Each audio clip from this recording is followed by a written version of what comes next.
Guitar maniacs all over the world. It's your man Martin Jarrett here. The topic I want to talk about today, and excuse me, I'm got a little bit of a cold.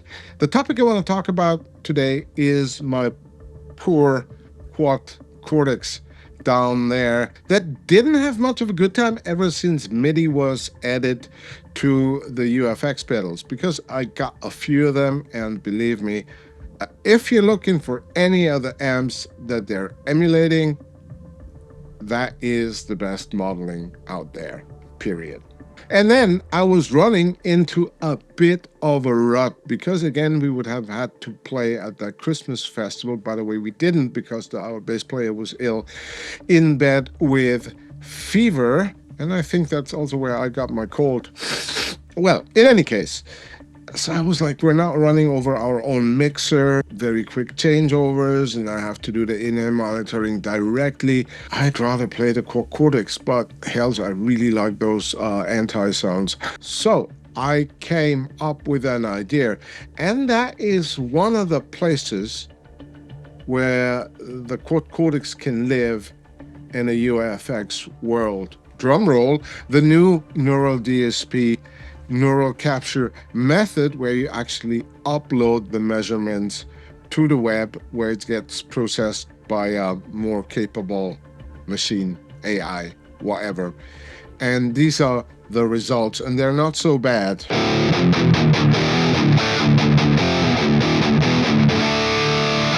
So that is the neural capture. And I also have the anti nearby, so I can just switch here. And that is the anti.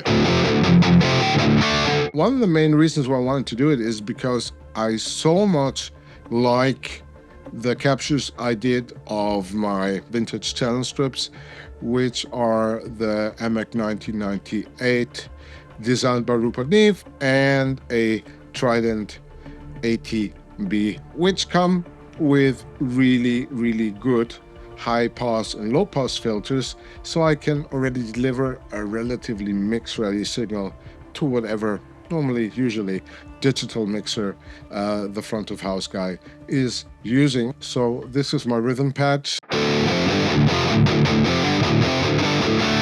So that is without the capture, and that is with the capture.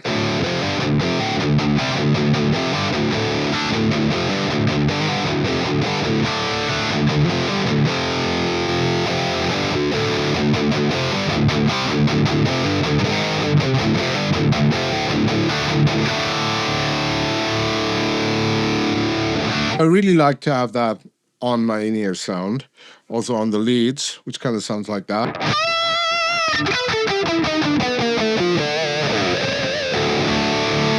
Oh, it's so reactive, isn't it?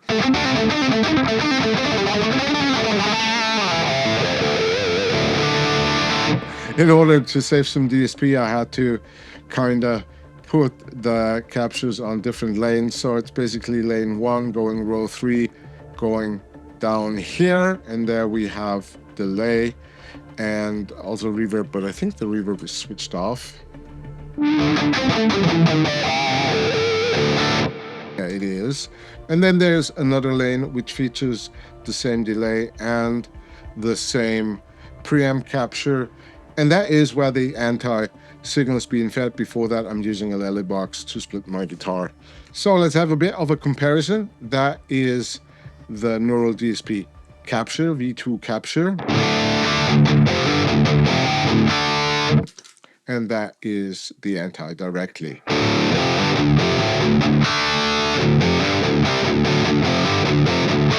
And we're going to play a little bit now, and you can see that one of the multi-outs is muted, and the one that's muted, if it's muted here, you're listening to the original anti, and if it's muted here, you're listening to the Neural Capture V2.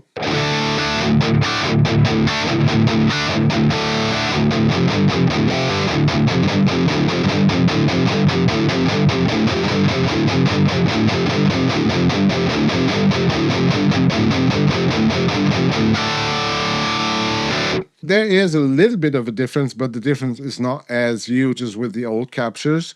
And from my personal point of view, that is absolutely usable live. And then, of course, you get the whole benefit of the other UAFX stuff like a wah or an octaver or this beautiful phaser without having to physically bring a phaser or an octaver to the gig. It's easier to just go into this one box that I have in my backpack. I have both of my E2 M1s in an Enki case and a backpack, and that's me. That's me done.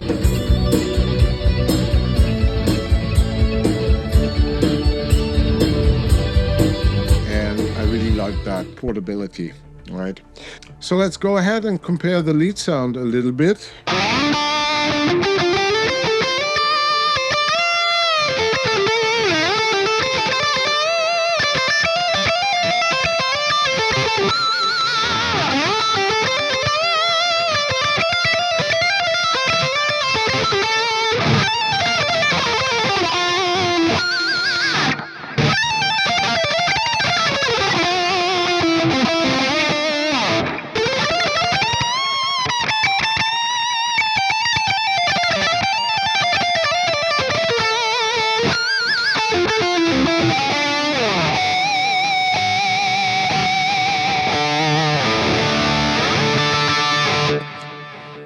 While there is a little bit of difference in regards to harshness, I think.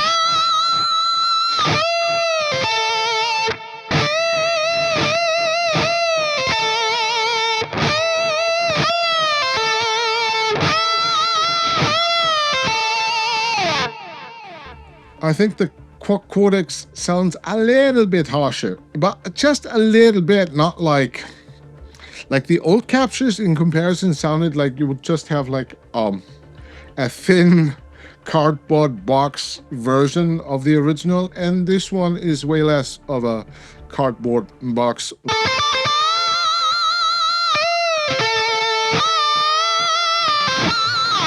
And also the reaction to artificial harmonics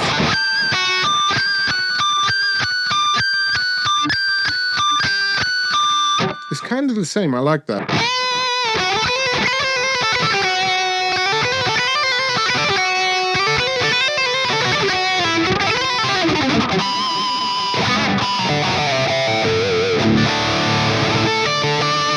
So actually not too bad. I'm gonna add a little bit of a Reamp test for something that I recorded a while ago, so you can have a bit more of a comparison how it sounds processed, because I think the differences between the capture and the original actually get less when there's EQ applied and some processing applied in a mix, when it kind of sounds together with other instruments.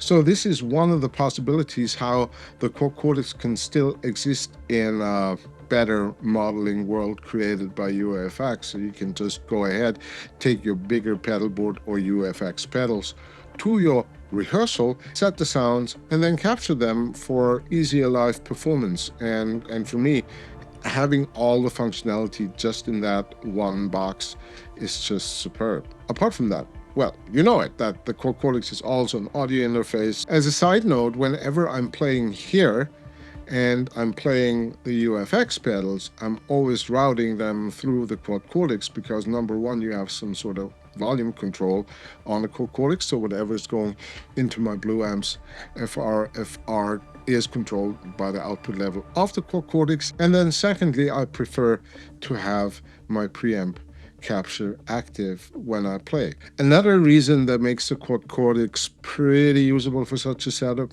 let's say you prefer your UAFX pedals and you don't like the captures. Well, you can still use the Quad Cortex to send MIDI messages to the UAFX pedals. By the way, I tested the Quad Cortex as a MIDI switcher and controller, and while the way you do it on the machine, where you can go to the MIDI tab and then assign different control and program changes to the individual foot switches, is a little bit less elegant than something that, like a Morningstar MC6 Pro or MC8 Pro will offer you. But it's doable, and it's a pretty fast switcher. I think it's even faster than my Morningstar MC6. So thanks for taking the time listening to all of that. I hope it was kind of helpful. If you have any questions, go ahead and ask them. And don't forget to have the best day ever. Bye.